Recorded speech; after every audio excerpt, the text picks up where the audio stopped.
1972 में विजय तेंदुलकर का नाटक देखा था घासीराम कोतवाल। मूल नाटक मराठी में था, लेकिन हम लोगों ने उसका हिंदी रूपांतर देखा था। देखने के बाद जब थिएटर से बाहर निकले तो एक भावनात्मक पैरालिसिस हो चुका था कि सत्ता और न्याय का गठबंधन क्या क्या कर देता है। सोशल मीडिया पर पिछले 2-4 दिनों से वैसी ही सूचनाएं आजकल दोबारा से आ रही हैं, तो घासीराम कोतवाल भी दोबारा से याद आ गए।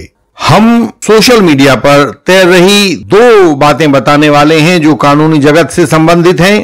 पहले आज अधीनस्थ न्यायालयों के जजों की बात करते हैं। मध्य प्रदेश सरकार ने एक कड़ा फैसला लेते हुए 6 महिला जजों को एक साथ नौकरी से बर्खास्त कर दिया है। इनके आचरण के बारे में यह रिपोर्ट थी कि ये अपना काम ठीक से नहीं कर पा रही थीं। फिलहाल यह जज अपने प्रोबेशन की अवधि में थे और मध्य प्रदेश के विधि एवं विधायी कार्य विभाग ने उनके ऊपर यह कार्रवाई कर दी है। मध्य प्रदेश हाईकोर्ट की प्रशासनिक समिति, जिसको एडमिनिस्ट्रेटिव कमेटी कहते हैं, की बैठक और फुल कोर्ट की मीटिंग में इन महिला जजों को बर्खास्त किए जाने की सिफारिश की गई थी। इसी सिफारिश के आधार पर मध्य प्रदेश सरकार ने हाईकोर्ट के निर्णय को मानते हुए इन सभी को बर्खास्त कर दिया है। सरकारी गैजेट में, राजपत्र में भी इस संबंध में अधिसूचना जारी कर दी गई है।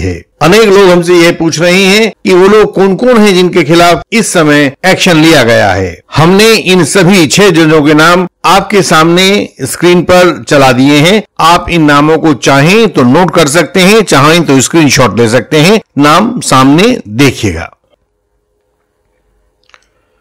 यह कहा जा रहा है कि इन सभी जजों पर अपनी नौकरी के दौरान ड्यूटी का संतोषजनक पालन नहीं कर पाने का आरोप था। 8 और 10 मई 2023 को मध्य प्रदेश उच्च न्यायालय की एडमिनिस्ट्रेटिव कमेटी की बैठक की गई, जिनमें इन जजों का आचरण असंतोषजनक पाया गया, तो उस कमेटी ने इनके खिलाफ सिफारिशें की थी। उन सिफारिशों को जो एडमिनिस्ट्रेटिव कमेटी ने की थी, मध्य प्रदेश हाई कोर्ट के फुल कोर्ट की मीटिंग में अप्रूव किया गया।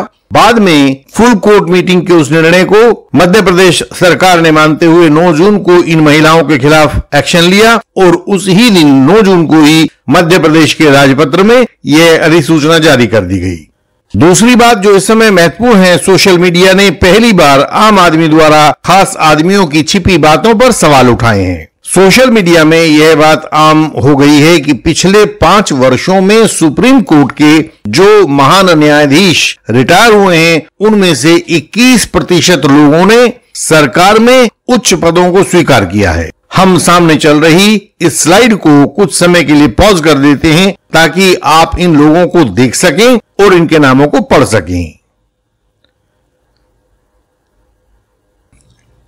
जो अन्य लोग सोशल मीडिया में आकर सवाल पूछ रहे हैं, वे जानना चाहते हैं कि जो पहले रिटायर हुए हैं, यानी कि जो अब तक रिटायर हो चुके हैं, केवल वही लोग पद स्वीकार कर रहे हैं या जो लोग आजकल इन कुर्सियों पर बैठे हैं, उनमें से भी इस तरह से पद को पाने की इंतजार में लगे हुए हैं। जब आप अधिक गहराई से जांच करते हैं तो बताया जाता है कि ऐसे लोग हैं जो एक के बाद दूसरे ऑफिस में ज्वाइन करते रहते हैं। अब यहां नियुक्ति और कुछ साल बाद दूसरे कार्यालय में नियुक्ति, अब इस कमेटी में नियुक्ति, फिर उस कमीशन में नियुक्ति। आप भी गूगल पर जाकर गवर्नमेंट अपॉइंटमेंट ऑफ रिटायर्ड जजेस को सर्च करें तो आप हैरान रह जाएंगे कि यह संख्या कितनी अधिक है। ये वही लोग हैं जिनके दम पर आप सरकार को भी कह दिया करते थे कि हमें डराओगे तो हम कोर्ट में देख लेंगे। सोच कर देखिए कि कभी अगर यह बात जांचने का मौका आ जाता और आप उन्हें कोर्ट में देखने के लिए चल पड़ते तो आपका क्या हाल होता।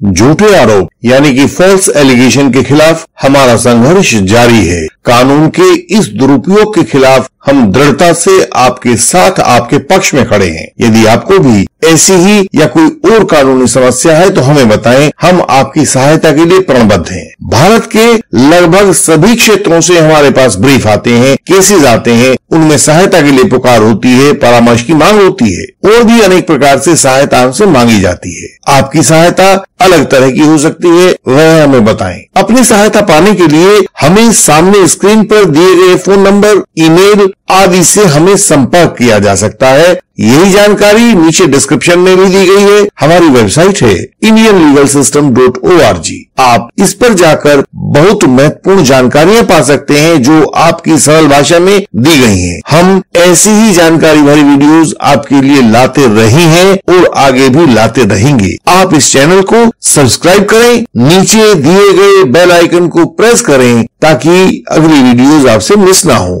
हम आगे भी आपसे अगली वीडियोस में मिलते रहेंगे। तब तक के लिए प्रणाम।